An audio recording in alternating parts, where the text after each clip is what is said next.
Assalomu alaykum barchaga. Bugungi darsda biz ARP spoofing, ARP poisoning haqida gaplashib o'tamiz. Xo'sh, o'zi birinchi navbatda ARP o'zi nimaligini bilib olsak. ARP protokoli bu ham ma'lum bir tarmoq protokoli hisoblanadi va bu tarmoqdagi device'larni bir-biri bilan muloqot almashishni osonlashtirish uchun ishlab chiqarilgan bir protokol. Adashmasam 2000-yildan keyin chiqarilgan bu protokol va chiqarilgandayoq ya'ni odamlarga, ya'ni dasturchilarga, dasturchi emas, o'sha foydalanuvchilarga bir qancha qulaylik yaratish bilan birga bir qancha zaifliklarni ham o'z olib kirgan. Buni eng katta zaifligi bu ARP spoofing hisoblanadi. Nimaga desanglar, birinchi navbatda bu tarmoqdagi mavjud bo'lmagan qurilmalarga ham ARP so'rov yuborish va ularni shu orqali topishni o'z ichiga oladi ARP so'rovi. Endi tarmoqda ro'yxatdan o'tmagan foydalanuvchi hisoblangandan keyin tarmoqda ro'yxatdan o'tmagan istalgan yomon maqsaddagi foydalanuvchi ham tarmoqni kuzata olishi, tarmoq bilan bog'lanish imkoniyati bo'ladi aynan ARP so'rovi orqali. Xo'p, aynan shu sabab ARP spoofing zaifligi kelib chiqadi. O'zi ARP spoofing haqida gaplashsak, nima o'zi va qanday ishlaydi? Birinchi o'rinda bizani umumiy kompyuterimiz mana bu victim bo'lsa, biz hacker bo'lsak, mana bu router va bu internet. Ya'ni router orqali biz internetga chiqib ketamiz. O'sha joyda men ARP so'roq qilmasimdan oldin men ham xuddi routerga request va response olib internetga chiqqanman. Ya'ni men requestni routerga jo'nataman, umuman routerga switch farqi yo'q. Va u orqali internetga chiqqanman har doim. Mana bu bizani victim ham, ya'ni jabrlanuvchi ham aynan shu holatda ishni bajargan, ya'ni routerga murojaat qilgan va internetga chiqib ketgan. Eng qizig'i bular qanday bir-birini topadi degan narsa bo'ladi. Birinchi o'rinda DHCP bor, ya'ni IP tarqatadi hammaga, to'g'rimi? Lekin har doim ham DHCP bu shunchaki asosiy rol o'ynamaydi. Tarmoqda bir-birini topish uchun ular asosan MAC adresdan foydalanishadi. Ya'ni victim, aynan mana shu victim routerga ma'lumot jo'natayotganini bilishi uchun u uning MAC adresini orqali murojaat qiladi. Masalan, men ham hacker sifatida to'g'ridan-to'g'ri networkga, ya'ni routerga to'g'ridan-to'g'ri murojaat qilaman, ARP so'rov yuboraman va u menga ARP so'rovni qaytaradi. Ya'ni salom, men buman va u aytadi, bo'ldi, sen tandim, men buman deb aytadi. Keyin victim jo'natganda ham salom, men IP'm bu, MAC'im bu deydi. Keyin network ya'ni switch qabul qilgandan keyin yoki router qabul qilgandan keyin aytadi, meni IP'm shu va men routerman, shunaqaman deb aytadi. Shunda bir-biri bilan ma'lumot almashadi. Ya'ni tarmoqda internetga chiqish uchun bu tarmoqda xohlagan bitta device'ga ma'lumot jo'natishmaydi. Aynan o'sha routerga jo'natadi. Endi ARP spoofing asosiy qilinadigan ishi bu ikkita qurilmani ham aldash hisoblanadi. Mana shu ikkita qurilmani aldash hisoblanadi. Xo'p, unda nima ish qilinadi? Birinchi o'rinda buni MAC adresi bor. Buni A deb aytaylik. A degan MAC adresi bor. Buniki B. Tushundinglar, MAC adresi B. Agar bunga jo'natsa C, buni MAC adresi C. Agar victim bilan shunchaki router ma'lumot almashsa, aytadi, meni IP adresim A va seniki B deydi. Bo'ldi, bir-biri bilan kelishib oldi. Ma'lumot jo'natyapti. Lekin o'rtaga mana bu zararlovchi qo'shilgandan keyin ikki tomonga ham tinmasdan so'rov yuboradi. Nimaga tinmasdan desanglar, agar bu so'rov yuborishni to'xtatsa, ya'ni ARP so'rovini berishni to'xtatib qo'ysa, bular yana bir-birini topib olaveradi. Ya'ni shunaqa tezlikda soniyadan kamroq, adashmasam, aynan esimda hozir, soniyadan kamroq ishlaydi va bir-birini yana topib oladi. O'shaning uchun bu to'xtamasdan bunga va bunga so'rov jo'natadi. Undan maqsad nima? Maqsad shuki, buning MAC adresini olaman, ya'ni men hacker sifatida aytaman, buning MAC adresini olaman-da, bunga aytaman. To'g'ri, victimga aytayapman. O'zim MAC adresini tanishtirmayman. Birinchi o'rinda aytaman, o'zim MAC adresini tanishtirmayman. Aytaman, o'zimni MAC adresimni B deb ko'rsataman bunga. Ya'ni meni MAC adresim B va seniki A deydi. To'g'rimi? O'zini MAC adresini jo'natadi, to'g'rimi bizga? Bo'ldi, ishladi.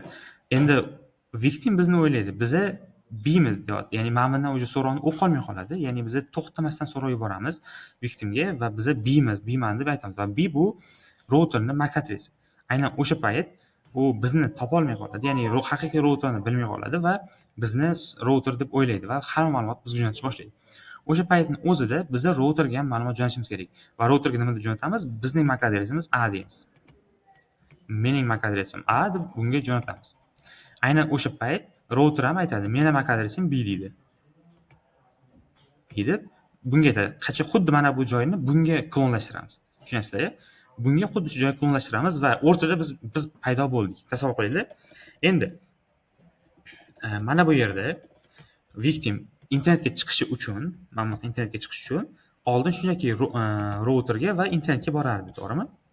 Endi victim mana bu zararlanuvchi internetga chiqish uchun avval bizga jo'natadi routerga. Router deb o'ylaydi aslida ham va bizga jo'natadi va biz uni routerga jo'natib yuboramiz, chunki biz ARP so'roq ketyapti, ya'ni internet o'chirib qo'ymaymiz, so'roq ketyapti va so'nggida biz uni internetga jo'natamiz. Shu orqali internetni doimiy ishlatib tursak bo'ladi. Buni tushunyapsizlar-a? Xullas, har qanaqa so'rov mana shu o'rtada ketadi. Endi buni boshqacha nom bilan atash mumkin. Man in the middle deydi, ya'ni mitim hujumi. Ya'ni o'rtadagi odam hujumiga to'g'rilasa bo'ladi.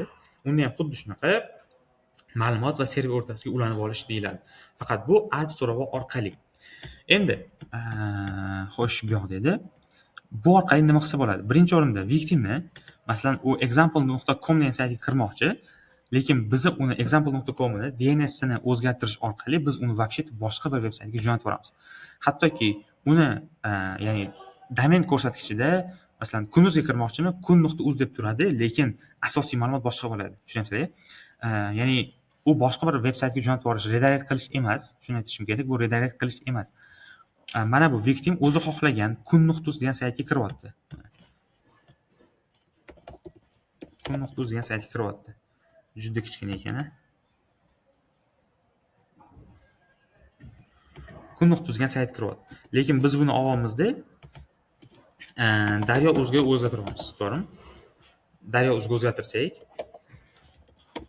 masalan, Daryo.uzga o'zgartirsak, u kun.uz deb ko'radi, mana bunaqa mana. kun.uz deb ko'raveradi, xuddi shunaqa ko'rinadi, lekin ichidagi ma'lumot Daryo.uz chiqadi. Tushunyapsizlar-a? Mana bu kun.uz boshqa narsa chiqmaydi, aynan Daryo.uz chiqadi. Aynan o'sha paytda biz uni kun.uz yoki masalan ma'lum bir bank sahifalari bo'ladigan bo'lsa, biz uni masalan bank.uz degan saytga kiryapti, o'zini login parolini kiritish kerak. Aynan o'sha payt biz uni allaqachon soxtalashtirib qo'ygan ma'lum bir veb-saytini jo'natib yuborsak va u yerga kiritgan o'sha credentiallarni biz qabul qilib olsak, u endi ma'lum bir session login parolini o'g'irlashga kiradi. Bu ham aynan DNS spoofing bilan ishlashi mumkin bo'lgan vaziyat. Xo'sh. Keyingi masala. DNS spoofing aytadigan bo'lsam, xuddi o'sha bu user kelyapti, example.com ga kiryapti.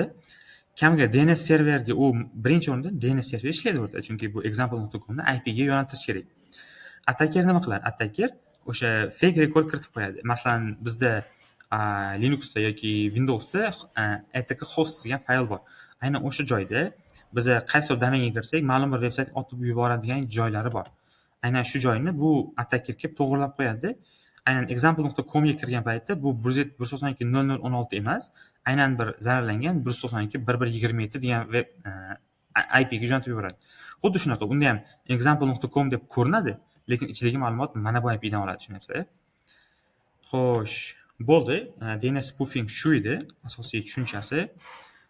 ARP spoofing bor, ARP poisoning bor. Ikkalasi deyarli bitta narsa, nomlanishi ozgina farqli. Keyin biz ARP spoofing qilganimizdan keyin bizga keladi ARP sniffing, ya'ni ma'lumotlarni o'g'irlash, uni internetdan uzib qo'yish. Tasavvur qiling, biz mana bu victimni ham internetdan ko'ra olamiz. Demak, biz uni o'rniga ma'lumotlarni boshqarish imkoniyatiga ham egamiz. Aynan o'sha paytda biz uni internetdan uzib qo'yishimiz yoki soxta bir veb-saytga yuborishimiz mumkin bo'ladi. Xo'p, buni amaliy qismiga o'tamiz. Xo'sh. Buni amaliy qismiga o'tamiz. Undan birinchi men o'zimning IP'ni bilib olaman. IPA. Men ham allaqachon set ulanganman. Ethernet deganim. Xo'p, Ethernet meniki 192.16.5 va 157. Bu meni IP adresim. Bu lokaldagi IP adresim hisoblanadi. Xo'sh, allaqachon tayyorlab qo'ygan o'zimni anonim bor. Xo'sh, hammasi joyidami? Bu hammasi joyida. IP ni aniqlab olamiz. Birinchi o'rinda IPA deb aniqladim. Xo'sh, endi biza o'zimiz bilan bitta tarmoqdagi qurilmalarni qidirib ko'ramiz. Alt-A. Ya'ni Linuxda Alt-A, adashmasam Windowsda ham Alt-A hisoblanadi. Xo'sh, biz bilan bitta tarmoqda shunaqa IPdagi nimalar bor ekan, ya'ni qurilmalar bor ekan.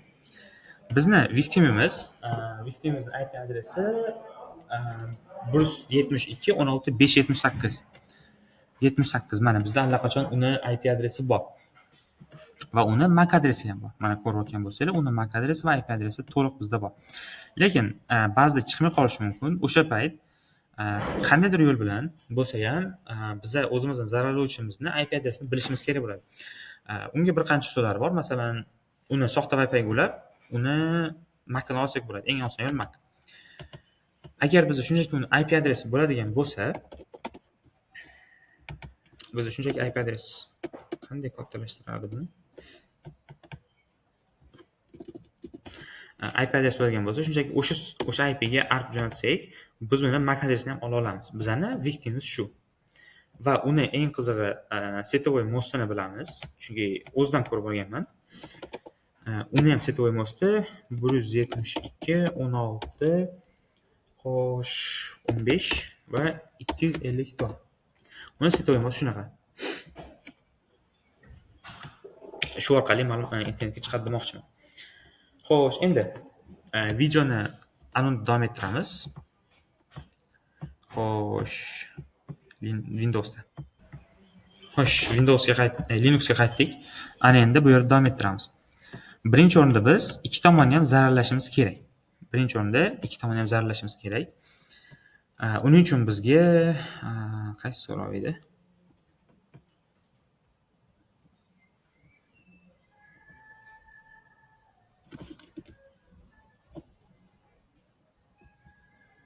Eng qizig'i o'chirib yuboribman, mayli. Xo'sh, okey, o'chirib yuboribman. Clear. Xo'p, bizda mana bunaqa so'rov bor, ya'ni aytgancha ARP spoofingni qaysi dasturlar orqali qilishni aytmabman. Buni bir qancha dasturlari va o'zingizlar skript yozsangiz ham bo'ladi. Ya'ni oddiygina Python skripti bir-biriga so'rab yuboradigan skript yozsa bo'ladi. Biz ARP spoofdan ishlatamiz yoki bizda yana Ettercat degan dastur bor. Bu ham maxsus dastur. U orqali ham ishlatsa bo'ladi. Birinchi navbatda biz ARP spoof orqali ikkita joyga ma'lumot jo'natishimiz kerak. Okey, menga new tab kerak emasdi. Okey, adashib o'chirib yubordim, adashmasam menimcha. Yoki o'zim xato qildim menimcha. Voya. Xo'p, sudo arp spoof. Bu vaziyatimiz bor bizda. Keyin qaytib turaman. Sudo arp spoof. Xo'sh, bizda ikkita so'rovimiz bor. Bu aynan spoofing qilish uchun, ikkita IP ga spoof jo'natish uchun kerak bo'ladi. Birinchi o'rinda bizani zararlanuvchi adresimiz mana bu hisoblanadi. Ya'ni 172.16.578 va ikkinchi bizning router deb sanayotganimiz mana shu. Endi yana bitta terminalda biz endi shuni teskarisini yozamiz. Endi biz routerga jo'natyapmiz. Biz boshqa odammiz, ya'ni 172.16.578 midi. Birinchi so'rovda biz aytamiz, ya'ni 78 ga, ya'ni kompyuterga aytamiz, biz routerman deyapman. Ikkinchisida aytamiz, routerga aytayapman, men oddiy kompyuterman, o'sha kompyuterman deyapman. Shunday ma'lumotni bizga jo'natish oson bo'ladi. Birinchi o'rinda ikki tomonga ham yoqamiz. Bu sudo bilan ishlaydi, chunki root hook orqali. Endi xo'sh, ishlaganini bilsak bo'ladi. Uje ketyapti, reply kelyapti, muammo yo'q. Xo'sh, birinchi o'rinda nima qilsak bo'ladi degan narsalar bor, to'g'rimi? DNS spoofingni hozir ko'rsata olmas ekanman, sababi ma'lum bir sabab bo'lib qoldi. Uning o'rniga biz fayllarni drop qilsak bo'ladi.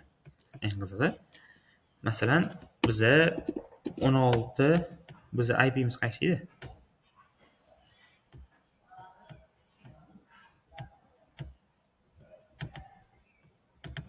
Nima bo'ldi bunga? Wow. buzilib qolgandek ko'rindi menga. Xo'sh, mana shu, ya'ni kompyuterni internetni uzishimiz kerak misolim. Agar biz forwardni drop qiladigan bo'lsak, IP tablesimizdan, chunki bizdan o'tyapti bu narsa. Aynan shu IP dan kelgan savollarni drop qiladigan bo'lsak, unda internet ishlamay qoladi. Birinchi o'rinda hozir nariga kompyuterni tekshirib ko'ramiz, internet ishlayaptimi yo'qmi.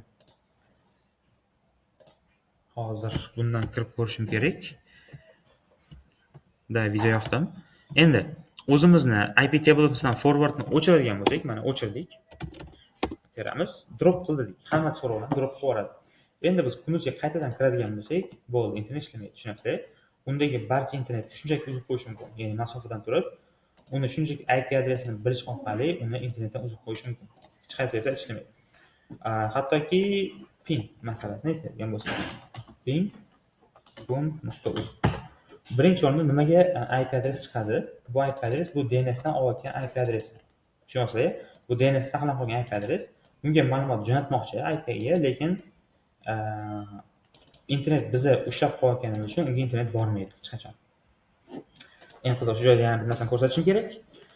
Qaranglar, 157 bu meni IP adresim, ya'ni meni IP adresim va bizda 254 bu router deb sanalayotgan IP adres. Ikkalasini nimasini ko'ryapsizlar? Ya'ni MAC adresini ko'ryapsizlar, to'g'rimi? Aynan hozir men o'zim aniq qilganim uchun, ya'ni app so'rab yuborib qilganim uchun endi u 254 IP ni ham MAC adresini shunaqa ko'radi. Ko'rdinglar? Bir narsani tushunishimiz kerak. Tarmoqda ikkita IP bo'lsa, bu to'qnashib olib keladi va qaysidir biri ketishi aniq. Ya'ni tarmoqda ikkita bir xil IP bo'la olmaydi. Lekin ikkita bir xil MAC adresi bo'la oladi. Tushunyapsizlar? Mana shu yerda ko'rsa bo'ladi. Ikkita bir xil IP adres. Bu meniki, bu nimaniki, router'niki. Xo'sh, chunki men aytayapman, routerning nomidan aytayapman-ku unga. Bu biz zararlangan kompyuter aytamiz. Meni MAC'im shu deb beramiz. Router nomidan aytamiz. O'shaning uchun bu ham ikkita routerni bir xil MAC adresda ko'ryapti. Xo'sh, ikkinchi masala bizda xo'sh, bu yoqni o'chirib qo'yganmiz endi.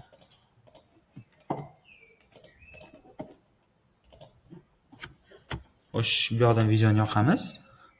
Xo'sh, yoqildi. Ikkinchi masala bizda forwardni yoqib turamiz vaqtinchalik, chunki bizga kerak bu narsa. IP forwardni yoqdim. Endi nariga kompyuterda aniq internet ishlaydi. Bu holatda aniq internet ishlaydi. Keyingi masala bizda ma'lumotlarni o'g'irlash, credentiallarni o'g'irlash. Xo'p, birinchi o'rinda sayt yozib olishingiz mumkin yoki ma'lum bir HTTP saytlardagi ma'lumotlarni to'liqdan-to'liq o'qishingiz mumkin bo'ladi. Xo'sh, ikkinchi kompyuterni yana yoqamiz. Hozir bir muncha vaqt oladi. O'zimdan o'chirib turaman. Nari kompyuterdan biz allaqachon so'rov qilishni yopdik desak ham bo'ladi. Qanday so'rov ma'nosida? Xo'sh, arxivni qaytadan yoqamiz. Boya o'chirgandim. Endi bu orqali biz internetni kuzatishimiz mumkin. Ana bu yerda qo'ydik, internet ishlash kerak. Chetda ishlamay qoldi internet. Internetda muammo bo'lib qoldi. Lekin men allaqachon berib yuborgandim. Eng qizig'ida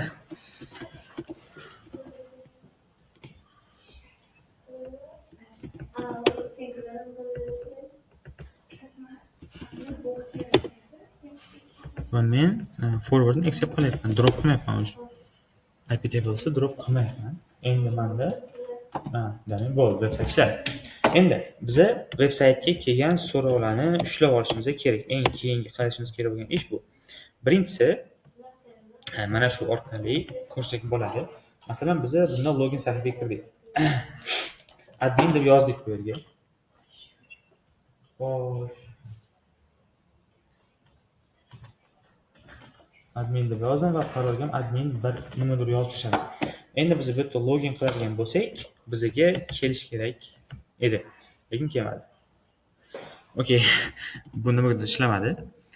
Endi keyingisi bor bizda yana. Bu usul. sniffing listing ishladi. Nimadir yozdim, bu yoqqa ham yozdim va login sahifasini bosdim. Eng qizig'i bu ham ishlamadi. Okey, demak bu yer ham ishlamadi eng qizig'i.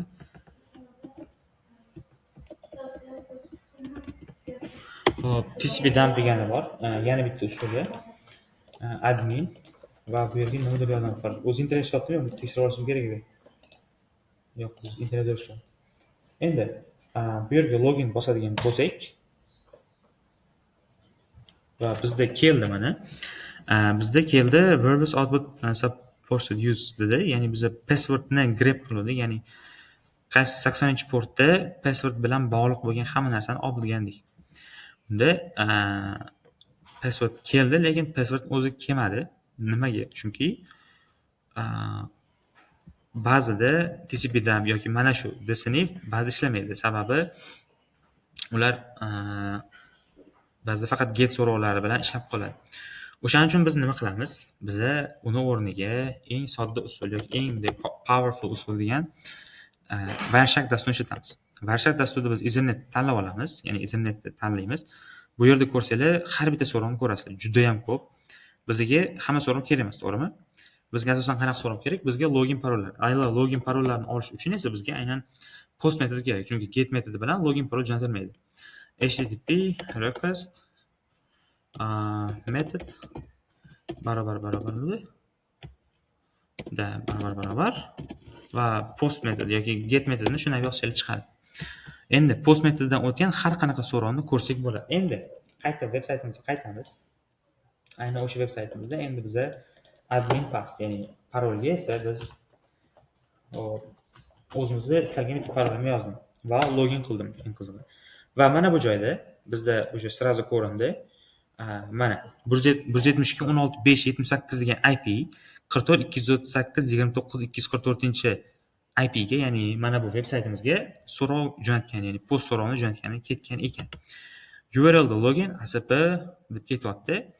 Endi bizda hypertextdan ko'rsak bo'ladi. Bu yoqdan cookielari ko'ramiz yoki bu yoqdan ketgan so'rovni o'zini ko'rishimiz mumkin. Va bizga eng kerakli joyi mana bu. Admin, ya'ni tf username ga admin deb yozganmiz biz, value ga admin. Password esa icebro deb yozilgan. Tushunasizlar-a? Icebro shu YouTube kanaldan olingan. Shuning uchun icebro deb yozib qo'yganman. Aynan shu orqali login parollarni ham olish imkoniyati bo'lar ekan. Bu veb-saytdan endi chiqib ketish mumkin. Xo'sh. Bu veb-saytdan chiqib ketish mumkin. Endi umumiy Wireshark haqida keyinchalik yana to'liqroq video bo'ladi. Asosan hozir shu. Ya'ni shunday post metodini ajratib olishni ko'rib chiqdik. Shu orqali biza birinchi o'rinda biza userni internetdan uzib qo'ydik. Unga xohlagan payt internet beramiz, xohlagan payt internetdan uzamiz. Uni bizni qo'limizda bo'ladi. Ikkinchi masala, biz uni barcha kiritgan login parollarini agar u shifrlanmagan bo'lsa, olish imkoniyatini ham ko'rib chiqdik. Xo'sh, so'z oxirida men nima demoqchiman? Barchasini qilib bo'lganingizdan keyin iptables ba'zida sizda o'zingizlarnikini ham drop qilib yuborgan bo'lishi mumkin. O'shaning uchun iptables forwardni dropdan accept code qazib qo'yasizlar. Mana bu so'rov orqali. Keyin bular ham bor. Bu asosan kill qilib, ya'ni ma'lum bir orqa fonda keshlar qolib ketgan bo'lsa, ishlab turgan bo'lsa, buni kill qilib, ya'ni shunchaki o'chirib qo'yadi. Keyin ikkinchi masala, bu qilgan ishni haqiqiy tarmoqlarda qiladigan bo'lsangiz, bu javobgarlikka olib keladi. O'zbekiston Respublikasi Jinoyat kodeksining 278-ikkinchi moddasi, 278-moddasiga ko'ra kompyuter axborotidan, ya'ni axborotni hisoblash tizimlari tarmoqlari ularning tarkibiy qismlaridagi axborotlardan qonunga xilof ravishda ruxsatsiz foydalanish, aynan biz qilgan ish, agar ushbu harakat axborotni yo'q qilib yuborilishi, to'sib qo'yilishi, ya'ni biz ma'lumotni, ya'ni ketishini to'sib qo'ygan bo'lsak, modifikatsiyalashtirishi, undan nusxa ko'chirilishi yoxud uning qo'lga kiritilishi, ya'ni biz ma'lumotlarni qo'lga kiritganimiz, ya'ni kreditlarni qo'lga kiritganimiz aynan shu qonun doirasida jazolanilishiga to'g'ridan-to'g'ri sabab bo'ladi. Xo'sh, uni jazosi qanaqa? Eng bazaviy hisoblash miqdorini 100 barobar miqdorda yoki 3 yilgacha ma'lum huquqlardan mahrum qilish orqali jazolanasizlar. Bu yengil holatda, ya'ni hech qanaqa bir zarar yetkazmagan holat keldi shu ishlarni qilsanglar, shunaqa javobgarlik bor.